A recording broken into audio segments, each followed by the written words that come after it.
നിലവിലെ വലിയ രീതിയിൽ വിവാദമായിക്കൊണ്ടേയിരിക്കുന്ന വാർത്തകളിൽ ഇടം പിടിച്ചുകൊണ്ടേയിരിക്കുന്ന ഒരു സംഭവമാണ് കഴിഞ്ഞ ദിവസം നടന്ന ദീപക് എന്ന് പറയുന്ന ചെറുപ്പക്കാരന്റെ ആത്മഹത്യ, അദ്ദേഹത്തിന്റെ മരണം.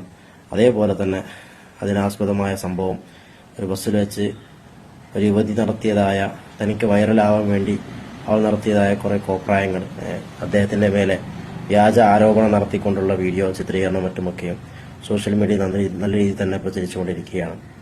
നിലവിൽ അതിന്റെ സത്യാവസ്ഥ എല്ലാവർക്കും മനസ്സിലാക്കി കഴിഞ്ഞു. മാത്രമല്ല, ആ വീഡിയോ ഇട്ട അല്ലെങ്കിൽ ചെയ്ത അവൾ തന്നെ ഇപ്പോൾ അവളുടെ അക്കൗണ്ട് പ്രൈവറ്റ് ആക്കി വെക്കുകയും അതേപോലെ തന്നെ അവരുടെ ആ വീഡിയോ ഡിലീറ്റ് ചെയ്യുകയൊക്കെ ചെയ്തിട്ടുണ്ട്.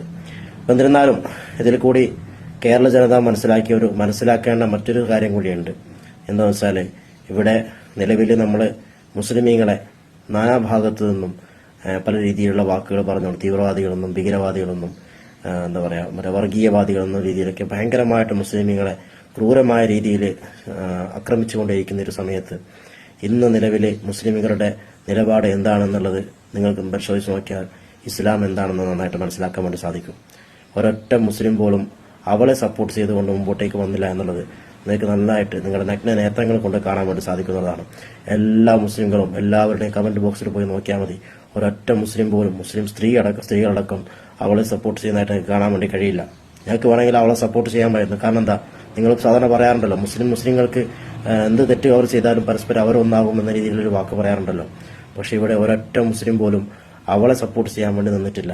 മറിച്ച് എല്ലാവരും ദീപക്കിനൊപ്പമാണ് നിലവിൽ നിൽക്കുന്നത് എന്നുള്ള യാഥാർത്ഥ്യങ്ങൾ മനസ്സിലാക്കേണ്ടതുണ്ട്.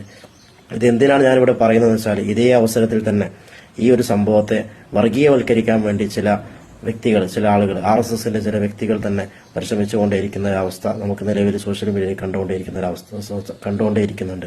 അതുകൊണ്ട് തന്നെ നിങ്ങൾ കേരള ജനത കൺ തുറന്ന് കാണണം, എന്താണ് മുസ്ലിം, എന്താണ് ഇസ്ലാം എന്നുള്ളത്. അപ്പൊ ഇത് പറയുമ്പോൾ ചില ആളുകൾ പറയും, ഇതിനിടയിലും നിങ്ങൾ മതം കയറ്റി വിടുന്നു എന്ന രീതിയിലുള്ള ചില വാക്കുകളൊക്കെ ചില ആൾക്കാർക്ക് ഉപയോഗിക്കാനൊക്കെ തോന്നും. അവരോട് പറയാനുള്ളത്, ഇത് ഞങ്ങളുടെ ഗതികേടാണ്. കാരണം ഞങ്ങളെക്കുറിച്ച് നിങ്ങൾ പല രീതിയിലും പല വിധത്തിലുമുള്ള തെറ്റിദ്ധാരണകൾ വെച്ചുകൊണ്ടേയിരിക്കുകയും ഞങ്ങൾക്കെതിരെ അതിനെ നിങ്ങൾ പ്രയോഗിച്ചുകൊണ്ടേയിരിക്കുകയും ചെയ്യുന്ന ഒരു സമയത്ത് ഞങ്ങൾ നിരപരാധികളാണെന്ന് വ്യക്തമാക്കാൻ ഇതല്ലാത്ത മറ്റൊരു അവസരമില്ല. ഇനിയെങ്കിലും നിങ്ങൾ ഞങ്ങളെക്കുറിച്ച് മനസ്സിലാക്കി വെക്കണം. ഞങ്ങൾക്കുള്ളിൽ ആരോടും യാതൊരു വിധത്തിലുമുള്ള വർഗീയതയുമില്ല. മറിച്ച് ഞങ്ങൾക്കുള്ളിലുള്ളത് നീതിയുടെ പക്ഷമാണ്. ഞങ്ങളുടെ പ്രവാചകൻ ഞങ്ങൾക്ക് പഠിപ്പിച്ചു തന്ന നീതിയുടെ പക്ഷമാണ് ഞങ്ങൾക്കുള്ളിലുള്ളത്.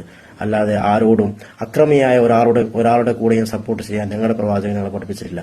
ഇരയോടൊപ്പം എല്ലാ കാലത്തും നിൽക്കാനാണ് ഞങ്ങളുടെ പ്രവാചകൻ പഠിപ്പിച്ചിട്ടുള്ളത്. അനീതിയുടെ കൂടെ നിൽക്കാനല്ല പഠിപ്പിച്ചത്. ഞങ്ങളെ പഠിപ്പിച്ചത് നീതിയുടെ കൂടെ നിൽക്കാൻ വേണ്ടിയാണ്. അള്ളാഹു സുബ്ഹാനഹു വ തആല മനസ്സിലാക്കാൻ തൗഫീഖ് ചെയ്യുമാറാവട്ടെ.